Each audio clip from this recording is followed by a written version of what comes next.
Now, itong sinasabi ng ni Risa Ontiveros na nagsinungaling daw ako na Whirlwill lang ang kliyente ko dahil meron daw organizational chart na nakita at sinumiti sa PAGCOR na ako daw po ay legal ng Lucky South.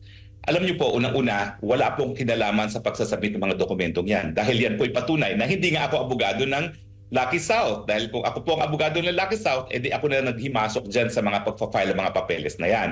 Pangalawa, wala po akong partisipasyon dun sa paggawa ng organizational chart na yan. Wala po akong pirma dyan na akong gumawa. So ginawa po yan ng ibang tao na hindi ko nalalaman. Hindi po nila kinuha ang aking concept na hindi nila ako sinabihan na ilalagay nila ang pangalan ko dyan. No?